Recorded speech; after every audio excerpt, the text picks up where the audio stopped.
सभी सीधे बैठ जाएंगे। एक बार सभी मिलकर के पवित्र गायत्री मंत्र का पाठ करें। ओम भूर्भुवः स्वः तत्सवितुर्वरेण्यं भर्गो देवस्य धीमहि धियो यो नः प्रचोदयात्। ओम सहनावतु सहनौ भुनक्तु सह वीर्यं करवावहै तेजस्विनामवधीतमस्तु मा विद्विषावहै।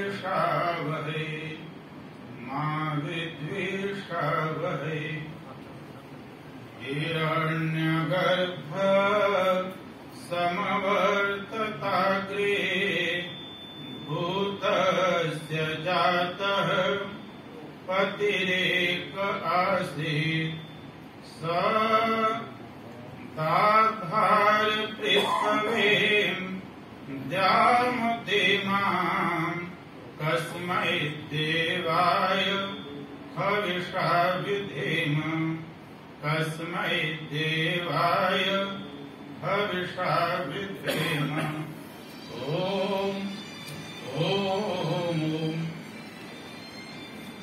इस सभागार में उपस्थित मेरे गुरु आदरणीय श्री प्रकाश चंद्र शर्मा जी, आपके चरणों में मैं अपना सर नमाते हुए आपका आशीर्वाद चाहता हूं। वंदनीय मातृशक्ति, सभी धर्म प्रेमी सज्जनों, प्यारे बच्चों, अभी आप सभी मेरे विद्यालय के संस्कृत विभाग के अध्यापकों के माध्यम से और बच्चों के माध्यम से बहुत ही सुंदर भजनों का श्रवण,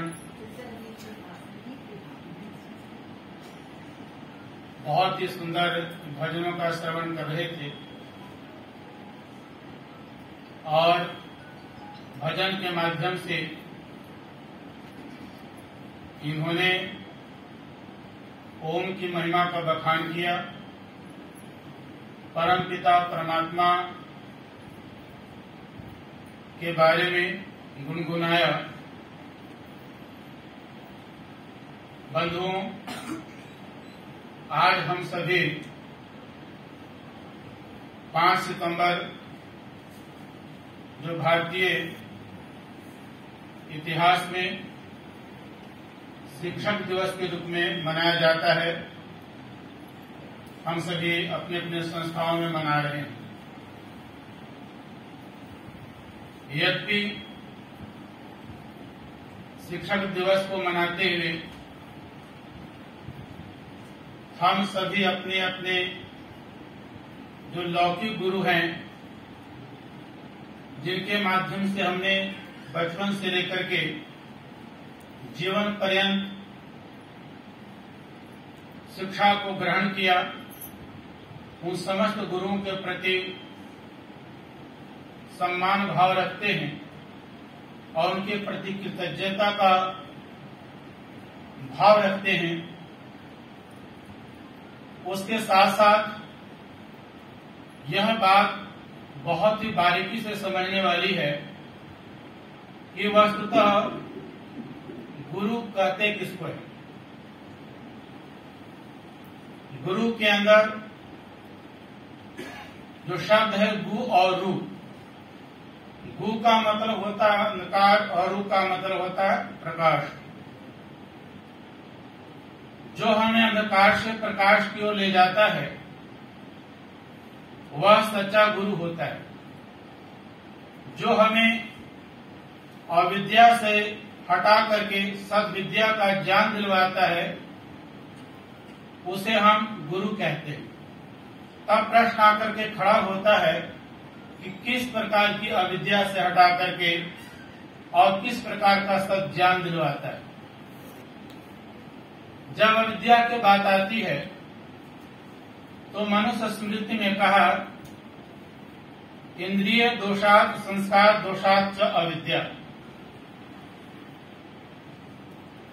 इंद्रियों के दोष को और हमारे पिछले जन्म जन्मांतरों के संस्कारों में या संस्कारों के माध्यम से जो कुछ भी हमने गलत चीजों को लेकर के आया हुआ इस धराधाम पर, उन सबको दूर करने का जो प्रयास करते हैं समाज के अंदर, वही सच्चा गुरु है।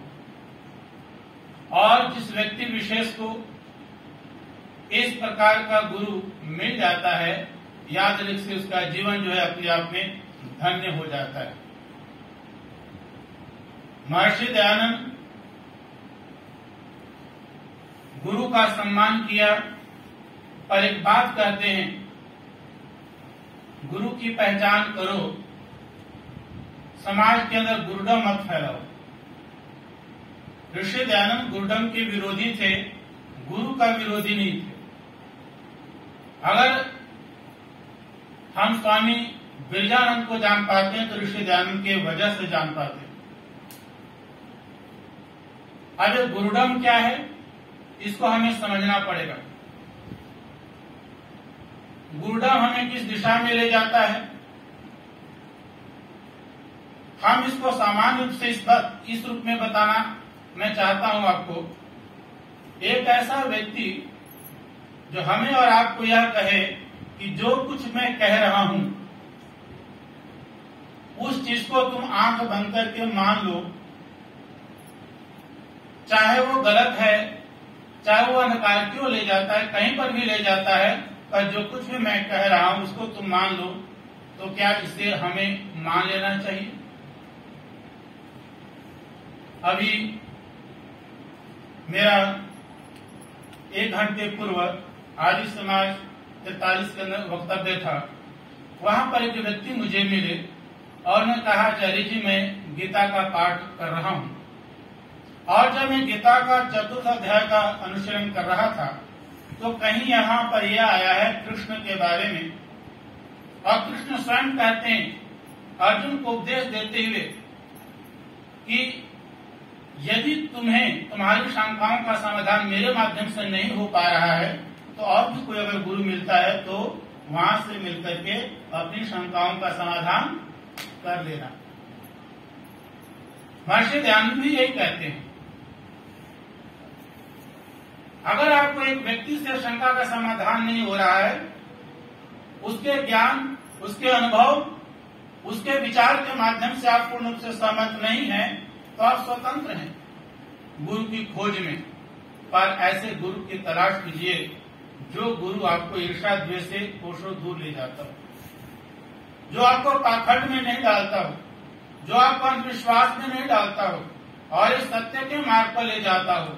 ऐसे आज इस धरती को, हर एक गले मुहल्ले को एक गुरु की आवश्यकता है। जब ऐसे गुरु की हम खोज लेंगे तब हम सत्य मार्ग को अपना लेंगे, जिस सत्य मार्ग पर चलने के बाद जीवात्मा को मुक्ति हो जाती है। यजुर्वेद के अंदर 40वें अध्याय में एक मंत्र के माध्यम से बहुत सुंदर उपदेश दिया गया और कहा हम और आप कहाँ फंस जाते हैं, तो कहा हिरण्मयेन पात्रेण सत्यस्य पीतम मुखम तत्वं कुशन अपावेणु सत्य धर्माय दृष्टये। इस वेद मंत्र के माध्यम से सभी जीवात्माओं को यह संदेश दिया जा रहा, उपदेश दिया जा रहा, कहा है दुनिया के लोगों, इस दुनिया में आए हो कि भौतिकता के चकाचौंध में अपने आप को मत फंसा लेना। बहुत सारे ऐसे लोग आएंगे और यहाँ तक कि गुरुओं के नाम लेकर के आएंगे, आपको चेला बनाना चाहेंगे और भौतिकता के चकाचौंध में आपको फंसाना चाहेंगे। उससे बचने की आवश्यकता है। अगर उस भौतिकता के चकाचौंध में फंस जाओगे तब सत्य धर्माय दृष्टि, जो सत्य धर्म है की जो प्राप्ति है, जो सत्य को खोजना चाहते हो, वो तुम्हें प्राप्त नहीं हो पाएगा, क्योंकि कहीं न कहीं तुम्हारे ऊपर किसी न किसी चीज का ऐसा आवरण पड़ा हुआ है कि आप उसको सही तरीके से बारीकी से उसकी पहचान नहीं कर पा रहे हैं। तो उसकी पहचान करने के लिए हमें और आपको एक सही गुरु की तलाश की आवश्यकता है। जहां तक यह 15 सितंबर सर्वपल्ली डॉक्टर राधाकृष्णन की जयंती पर हम सभी मनाते हैं शिक्षक दिवस के रूप में। अगर उनकी जीवनी को भी हम बारीकी से उनके ऊपर ध्यान देवें तो बाल्यावस्था से ही वो सर्वपल्ली राधाकृष्णन जो थे वो बहुत ही कुशाग्र बुद्धि के थे, बहुत ही तीक्ष्ण स्वभाव के थे, तर्कशील व्यक्ति थे। और यही कारण है कि आगे जाकर के जब शिक्षा ग्रहण करते हैं तो सामान्य शिक्षा ग्रहण नहीं करते हैं, दर्शन जैसे विषय को लेते हैं और दर्शन का प्रोफेसर बनते हैं, बहुत बड़े प्रकांड विद्वान बनते हैं। और प्रकांड विद्वान बनने के साथ कई बार लोग ऐसा कहते हैं कि संस्कृत से पढ़ करके विद्वान बन जाएगा, पंडित बन जाएगा और दुनिया का भला क्या कर पाएगा।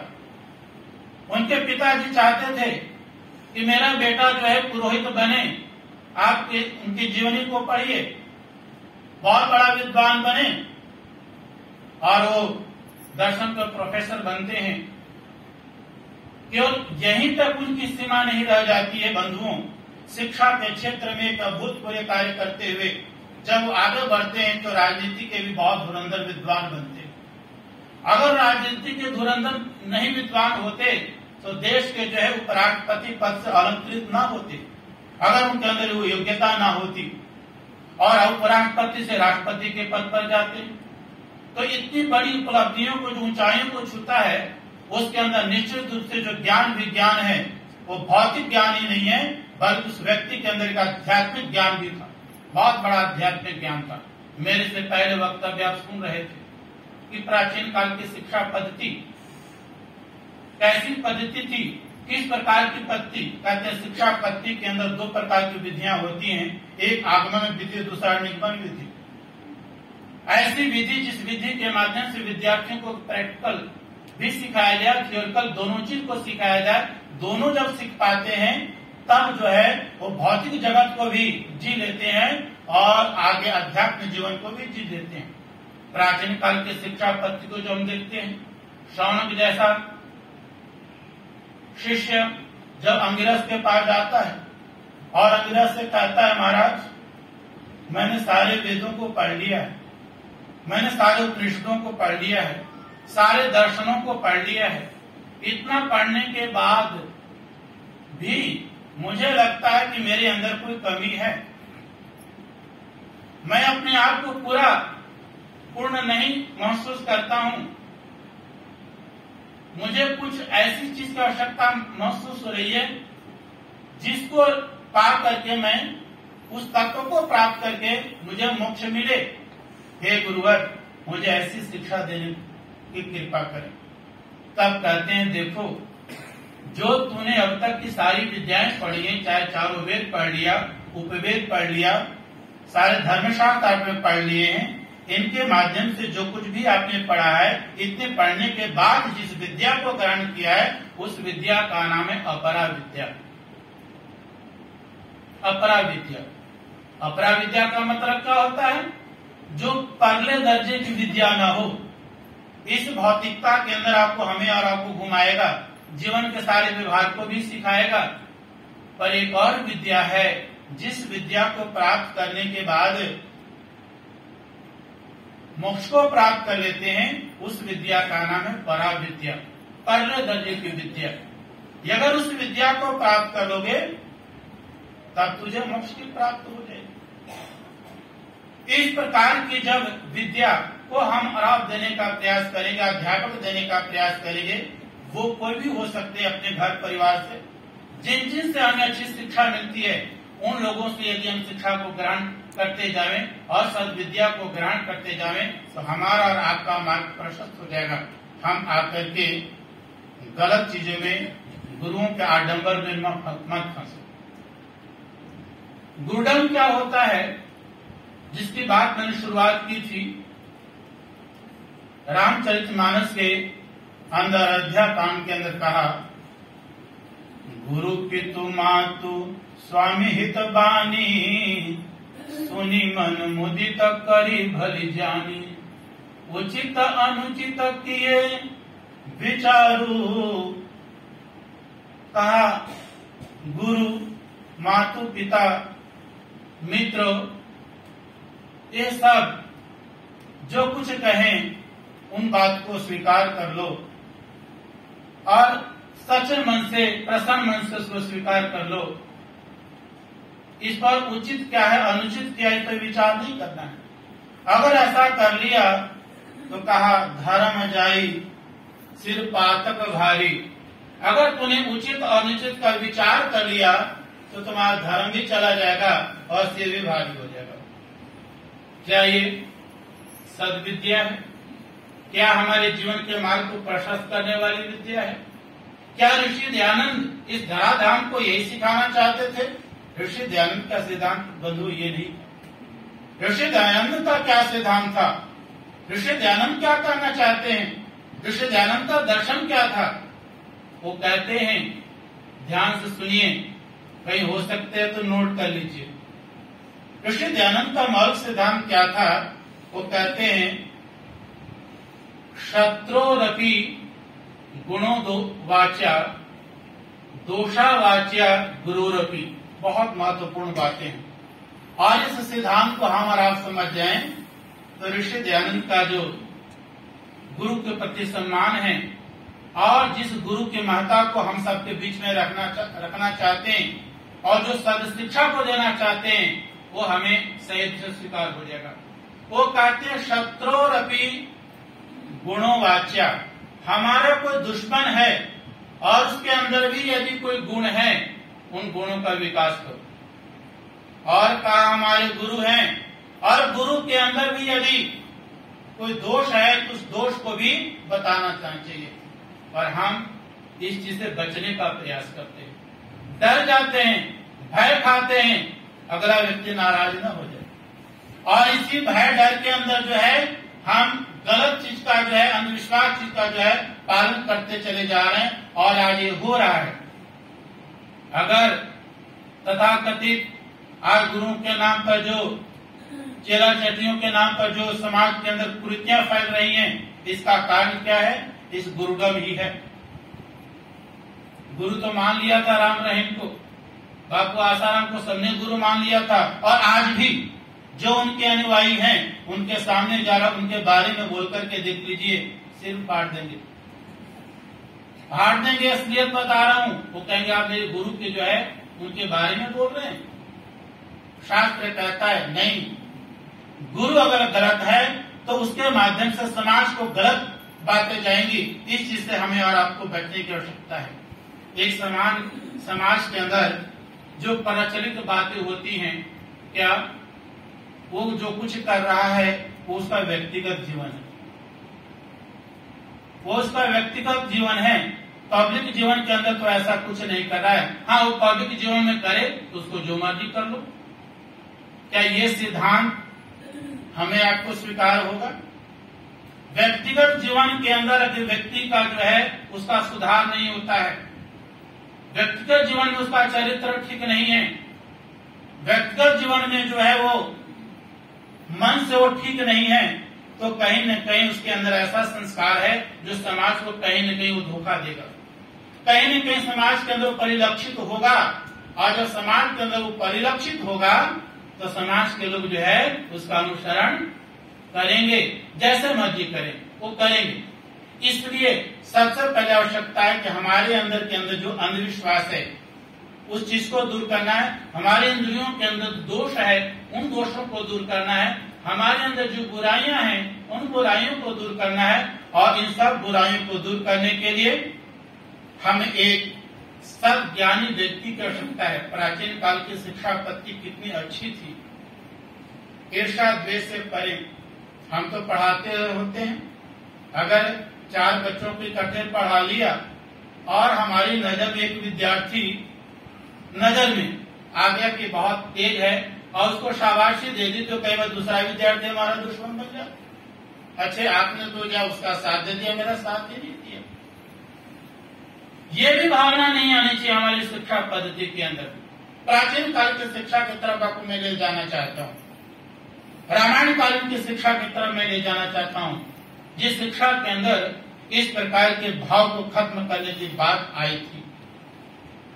जैसा कि आप सब जानते हैं, प्राचीन काल की रामायण की शिक्षा के अंदर, रामायण काल के अंदर शिक्षा, लक्ष्मण राम को जो शिक्षा मिली विश्वामित्र से, और इन सबके जो गुरु कुल पुरोहित थे जिनका नाम था गुरु वशिष्ठ। उस काल में गुरु वशिष्ठ को एक पदवी मिली हुई थी ब्रह्मर्षि की, और विश्वामित्र को जो पदवी मिली हुई थी राजर्षि की। और इन दोनों में इसी बात का बहुत बड़ा विरोध था। विश्वामित्र जो है गुरु वशिष्ठ से इस बात से परेशान थे कि हमें ब्रह्मर्षि की पद नहीं मिल रहा है। आज भी होता है, हमारी संस्थाओं में होता है, एक ने बहुत बढ़िया काम कर दिया, दूसरे परेशान हो गए, दूसरे ने कर दिया तो तीसरे परेशान होगा, एक उन्नति को चढ़ना चाहता, दूसरा उसका पैर खींचना शुरू कर दिया। ये उस समय की भी स्थिति थी, आई थी। विश्वामित्र को जो एक पद मिला हुआ था राजर्षि की, और वशिष्ठ को जो पद मिला हुआ था वो ब्रह्मर्षि की। कहते हैं जब हमारे संस्कार के अंदर, इंद्रियों के अंदर दोष आ जाए ना, तो कहीं तक आपको ले जाएगा, अंतिम जीवन भी कर सकता है, अंत का भी जीवन ला सकता है। तो कहते हैं विश्वामित्र के अंदर एक बुरी प्रवृत्ति जाग गई, और यह कि जब तक ये गुरु वशिष्ठ धराधाम पर रहेंगे, समाज में रहेंगे, तब तक मुझे कोई भी दुनिया के लोग ब्रह्मर्षि नहीं कह पाएगा। अब उसने एक योजना बनाई, और क्या योजना बनाई? इस गुरु का जो है काम तमाम करेंगे। बच्चे ऐसे मत करना, सीखो, बात सीखो, पर गलत हथियार मत उठा लेना। उसके मन में बात आ गई गुरु विश्वामित्र के अंदर कि गुरु वशिष्ठ का काम तमाम करें। और एक दिन की ऐसी घटना होती है, प्राचीन काल की शिक्षा कैसे दी जाती है, इतने बड़े बड़े बिल्डिंग नहीं होते थे, है ना, आश्रम हुआ करते थे, जंगल हुआ करते जहाँ शेर और चीते आते थे। तो कहते एक दिन जो है चांदनी रात, पूर्णिमा का अवसर है, और गुरु वशिष्ठ अपने कुछ ब्रह्मचारियों को एक पेड़ के नीचे कक्षा ले रहे हैं, रात्रि के समय, चांदनी रात में कक्षा ले रहे हैं, पढ़ा रहे हैं। और उस ताक में था वशिष्ठ के, वो छिप करके छिपा हुआ था, जब मौका मिलेगा यहीं पर आज काम तमाम करेंगे। क्लास चल रही, कक्षा प्रारंभ है।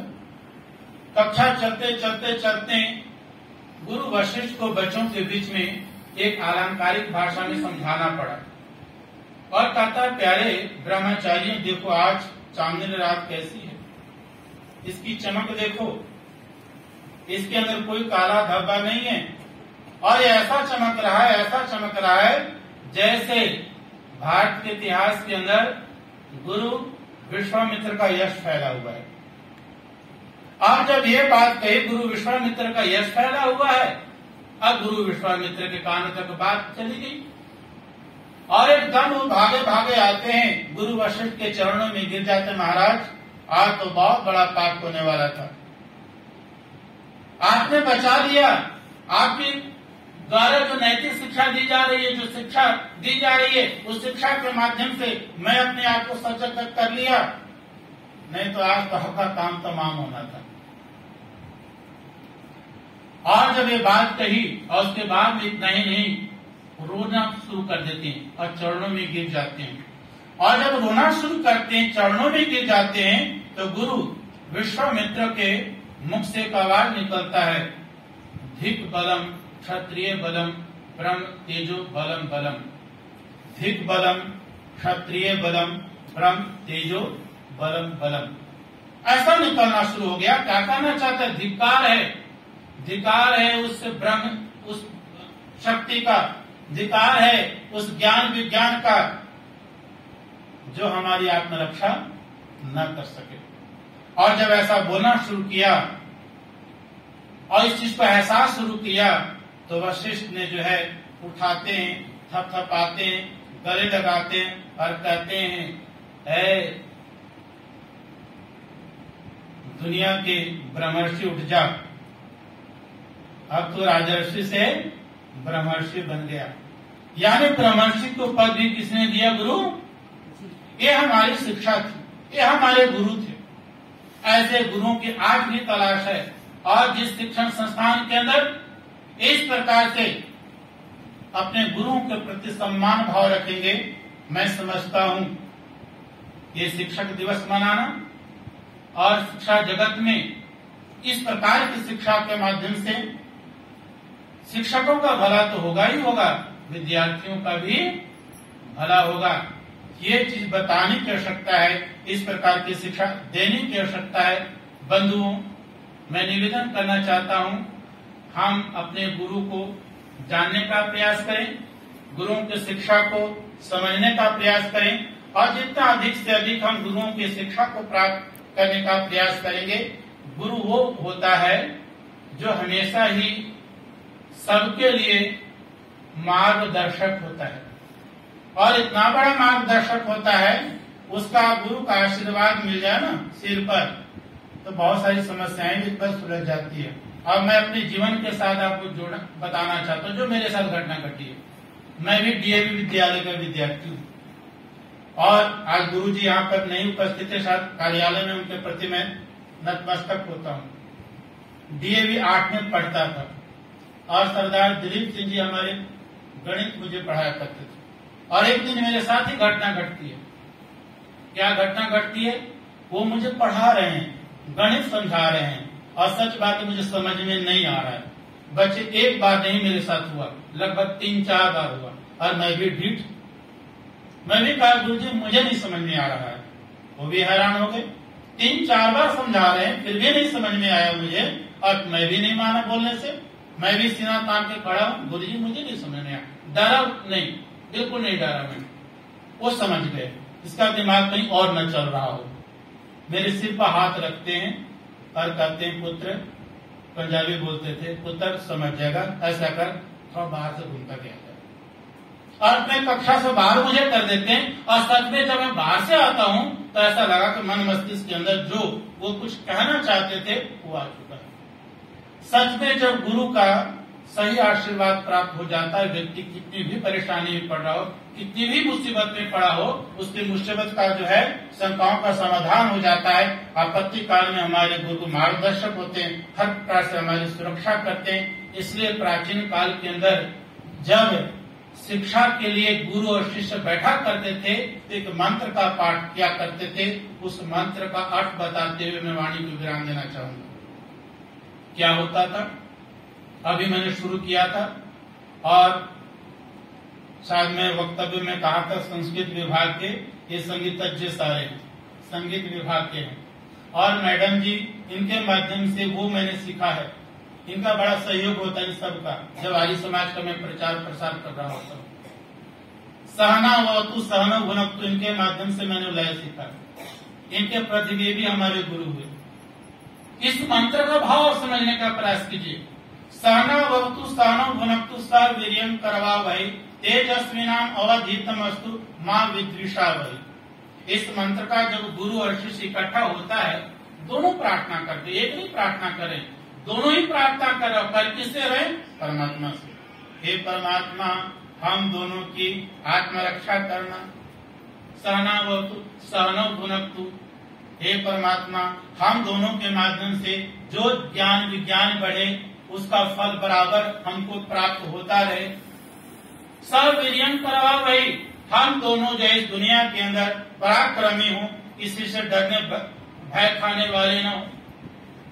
तेजस्विनाम, और हम दोनों का तेज चमक यश इस संसार में बराबर फैलता रहे। याद रखिए, जब कोई गुरु शिष्य आगे बढ़ जाता है तो गुरु का नाम अपने आप हो जाता है। और फिर कहा मां विद्विषावहै, हम दोनों के माध्यम से जो शिक्षा दी जानी चाहिए, शिक्षा का प्रचार प्रसार होना चाहिए, वो कलह को, वो दुख को, वो अशांति को करने वाला न हो, बल्कि सुख प्रदान करने वाला हो, आनंद देने वाला हो और जीवन का मार्ग को प्रशस्त करने वाला हो। और कोई गुरु के माध्यम से जो शिक्षा प्राप्त होती है उसका कोई अंतिम सीमा नहीं है। हजारी प्रसाद द्विवेदी ने बहुत सुंदर कहा था, इस पथ का उद्देश्य नहीं है शांत भवन में टिक रहना, किंतु पहुंचना उस सीमा तक जिसके आगे कोई राह नहीं है, जिसके आगे कोई राह नहीं है। इसी के साथ मैं वाणी को विराम देता हूँ। पुनः अपने समस्त गुरुजनों के प्रति सर झुकाते हुए उन सबका मैं आशीर्वाद की अभिलाषा करता हूँ। और आप सबने ध्यान से सुना है, आप सबको मैं हृदय से साधुवाद, सबका हार्दिक अभिनंदन करता हूँ। ओम शांति शांति शांति।